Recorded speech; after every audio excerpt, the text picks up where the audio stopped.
नमस्कार दर्शकवृन्द, तपाईँ सम्पूर्णलाई हाम्रो युट्युब च्यानलमा हार्दिक स्वागत छ। दर्शकवृन्द, आज मुटु फुटाउने म्याच नेपालले जित्न सफल भएको छ, त्यो पनि 1 रनले। कति हामीले मात्रै सधैँ 1 रनले र 1 विकेटले हार्ने, आज त हामीले पनि 1 विकेटले जित्न सफल भएका छौं। कंग्रेचुलेसन टिम नेपाल भनेर तल कमेन्ट बक्समा सबैजनाले कमेन्ट गरिदिनु होला दर्शक महानुभावहरु, र नेपाली टिमलाई हौसला बढाउनको लागि भिडियोलाई एक लाइक गरिदिनु होला। आजको यस जितको खुशियाली तपाईहरुले कहाँबाट हेरेर मनाउँदै हुनुहुन्छ, सेलिब्रेसन गर्दै हुनुहुन्छ, र आज नेपाली खेलाडीहरुको युए विरुद्धको प्रदर्शन कस्तो लाग्यो त्यो बारेमा पनि कमेन्ट गर्न नबिर्सिनु होला। र म्याचको प्रमुख टर्निङ पोइन्ट भनेको दिपेन्द्र सिंह एरी हुन्, र उनले जुन खतरनाक ब्याट्सम्यानलाई आउट गराए त्यसपछि नेपालको पल्टामा म्याच आएको थियो। यो विस्तृत रूपमा सबै भिडियोमा चर्चा गर्नेछौं। नेपाल क्रिकेट टिम सुपर 6 मा पहिलो जित निकाल्दै 4 अङ्क सहित पोइन्ट्स टेबलमा पनि फड्को मारेको छ। यो बारेमा पनि भिडियोमा चर्चा रहन्छ। अबको प्रोसेस के हुन्छ, विश्वकपको नजिक अब नेपाल क्रिकेट टिम पुग्न सफल भएको छ, हामी यस बारेमा पनि भिडियोमा चर्चा गर्नेछौं। भिडियोलाई अन्त्यसम्म हेरिदिनु होला। नेपाली क्रिकेट सम्बन्धी सम्पूर्ण अपडेटको लागि च्यानललाई सब्स्क्राइब गरिदिनु होला। आज त यस जितको खुशियालीमा सबैजनाले च्यानललाई सपोर्ट गर्नु होला र सब्स्क्राइब पनि गर्न नबिर्सिनु होला दर्शक महानुभाव। र सँगै तपाईहरु सबैले राम्रो कमेन्ट गर्नु होला ताकि तपाईहरुको कमेन्टलाई मैले मेरो च्यानल मार्फत पिन गर्न सकु। यो पनि मैले तपाईलाई भन्न चाहन्छु। दर्शक महानुभाव, आजको रोमाञ्चक खेलमा चाहिँ नेपाली खेलाडीहरूले क्या शानदार प्रदर्शन गर्न सफल भएका छन्। अन्ततः धेरै पटक नेपाल क्रिकेट टिम 1 रन 1 विकेटले हार्ने त्यो क्षण थियो, आज पनि त्यही स्थितिमा पुगेको थियो, र आज भने 1 रनले युए विरुद्ध जित निकाल्न सफल भयो, र त्यो सबै खुशीहरू नेपाली फ्यान्सहरूलाई ल्याइदिएका छन्। नेपाली खेलाडीहरूले यसको लागि धेरै धेरै धन्यवाद र कंग्रेचुलेसन नेपाली टिमलाई दिनुपर्छ।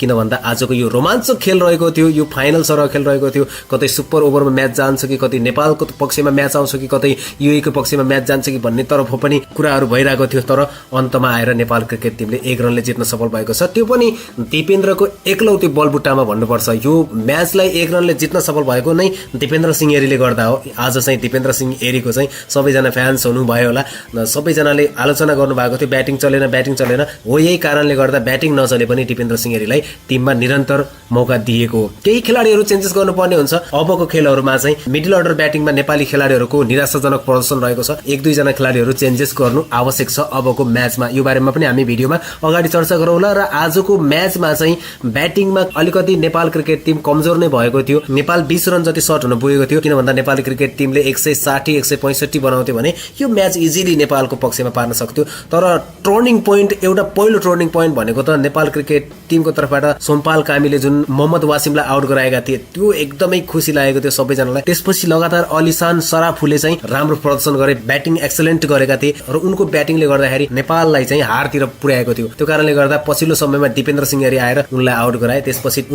त्यसपछि त्यही नै ठूलो टर्निङ पोइन्ट भएको थियो, किन भन्दाखेरि दिपेन्द्र सिंह एरीले अलिसान सराफुलाई आउट गरेपछि मात्रै नेपालतर्फ म्याच धकिलिन सफल भएको भन्दा फरक नपर्ला।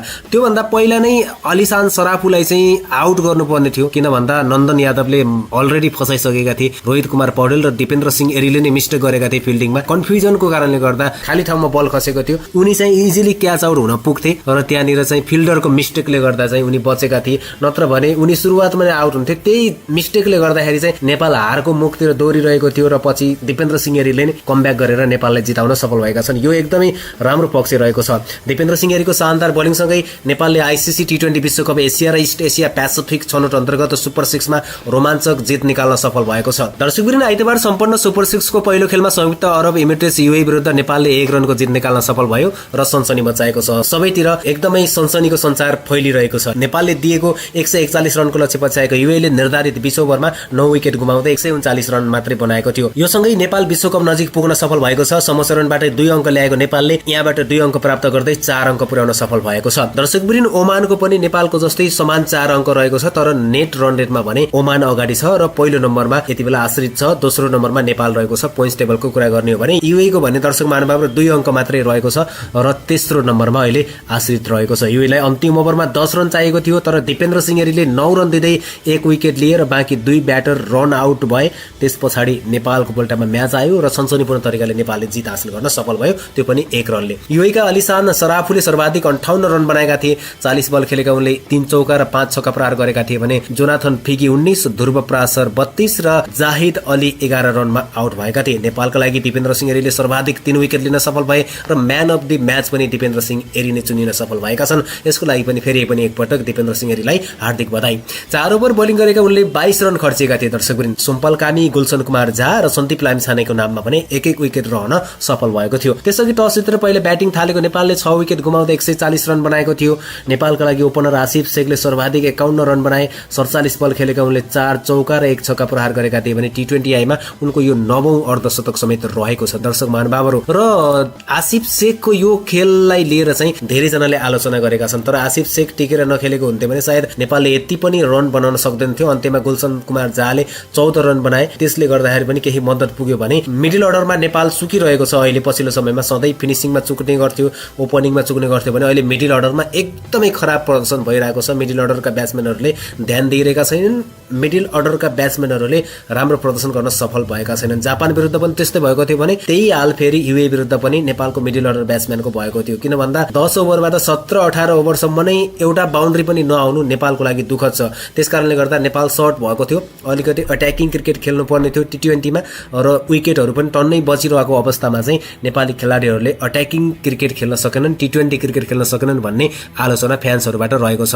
तर आज धेरै आलोचना हुन्थ्यो नेपाली मिडल अर्डर ब्याट्सम्यानहरूको। नेपाली ब्याटर कुशल मल्ल, सन्दीप जोरा, दिपेन्द्र सिंह एरी, रोहित कुमार पौडेल लगायतका ब्याटरहरूले चाहिँ सङ्घर्ष गरेका थिए। किन भन्दा आज 1 रनले जितेको छ र उनीहरूले आलोचनाको शिकार हुनबाट बचेका छन् भन्दा फरक नपर्ला। यो कुरालाई सुधार गर्नुपर्छ। जितले मात्रै यो कुरा ढाकिने होइन कि, यो कुरा त देखिएको छ कि अघिल्लो म्याचहरूमा सुधार गर्नुपर्ने आवश्यकता देखिएको छ। कोच र कप्तानले खेलाडी परिवर्तनमा ध्यान दिनेछन्, यसलाई चाहिँ सुधार गरेर अगाडि लैजानेछन् भन्ने चाहिँ मलाई लाग्छ। र आजको खेलमा ओपनर कुशल भुर्तेलले 26 बलमा समान 2 चौका र छक्का सहित 28 रन बनाएका थिए। आसिफ शेख र कुशल भुर्तेल बीच पहिलो विकेटको लागि 56 रनको साझेदारी भएपछि पनि नेपालका मिडल अर्डर ब्याट्सम्यान चल्न नसक्दा नेपाल यो अवस्थामा पुगेको थियो। अर्थात् यो भनौँ 140 रनमा नै समेटिएको थियो। 20 ओभरमा 140 रन मात्रै बनाउन सकेको थियो। कप्तान रोहित कुमार पौडेलले 20 रन, गुलसन कुमार झाले 14 रन, कुशल मल्लले 10 रन बनाएर आउट हुँदा अन्यको भने ब्याट चल्नै सकेन। युएका मोहम्मद रोहित, हैदर अली, हर्षित कौशिक, जुनेद सिद्दिकी, साहिद अली र ध्रुव पराशरले समान एक विकेट लिन सफल भएका थिए दर्शक महानुभावहरू। नेपालले खेल जित्न सफल भयो 1 रनले, त्यो पनि दिपेन्द्र सिंह एरीले अलराउन्डर प्रदर्शन गर्न सफल भए फिल्डिङमा र बोलिङमा। ब्याटिङमा भने त्यति राम्रो उनले रन बनाउन सकेनन्, आज छिटै नै आउट भएका थिए। तर फिल्डिङ र बोलिङ भने शानदार रहेको थियो। उनले 1 रन आउट पनि गराएका थिए दर्शक महानुभावहरू र 3 विकेट लिन सफल भए भने मात्र 22 रन खर्चेका थिए। त्यो कारणले गर्दा शानदार खेल प्रदर्शन गर्न सफल भए दिपेन्द्र सिंह एरीले र म्यान अफ द म्याच पनि उनी घोषित भएका छन्। अब विश्वकपको नजिक नेपाल क्रिकेट टिम पुगेको छ। अब एउटा खेल अथवा 2वटा खेल मात्रै जितेको खण्डमा पनि नेपाल क्रिकेट टिम इजिली विश्वकप 2026 मा छनौट हुन सक्नेछ। यो सबैभन्दा ठूलो खुसीको खबर यति बेला रहेको छ। किन भन्दा अब बलियो टिम युएलाई नेपालले हराइसकेको छ। ओमान त्यति बलियो छैन, तर पनि टक्कर दिन सक्नेछ ओमानले नेपाललाई। र अर्को म्याच भनेको कतारसँग रहेको छ भोलि। कतारसँग नेपाल क्रिकेट टिमले खेल्नेछ र कतारलाई पनि सहजै जित हासिल गर्न सक्नेछ भन्ने चाहिँ मलाई लाग्छ। भने अर्को खेल समूहसँग रहेको छ, खेल्नेछ र जित हासिल गर्न सक्नेछ। पहिलो जित आइसकेको छ, 2 अङ्क समूह चरणबाट आइसकेको थियो भनेपछि 4 अङ्क भइसकेको छ र 4 अङ्क भएसँगै अब नेपाल क्रिकेट टिमले 2 अङ्क अझै पनि थप्न सकेको खण्डमा 6 अङ्कको साथमा पनि विश्वकपमा क्वालिफाई गर्न सक्छ।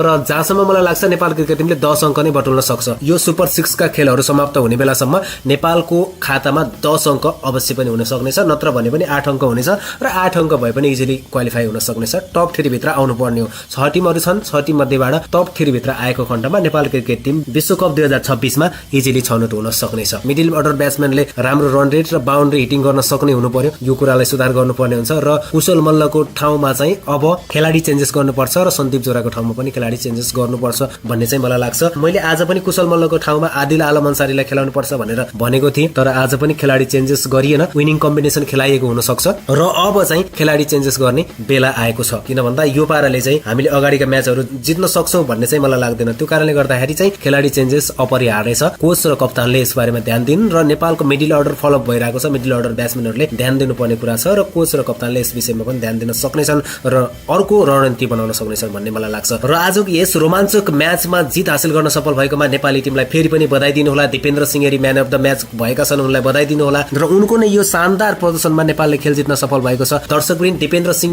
एरीको बारेमा तपाईँ के भन्न चाहनुहुन्छ तलको कमेन्ट बक्समा लेख्नु होला। च्यानललाई सब्स्क्राइब गर्नुभएको छैन भने सब्स्क्राइब गरिदिनु होला। अन्य थप जानकारीहरूको लागि अर्को भिडियोमा हाम्रो भेट हुने नै छ। अहिलेलाई भने छुट्छौँ। जय नेपाल, जय नेपाली क्रिकेट।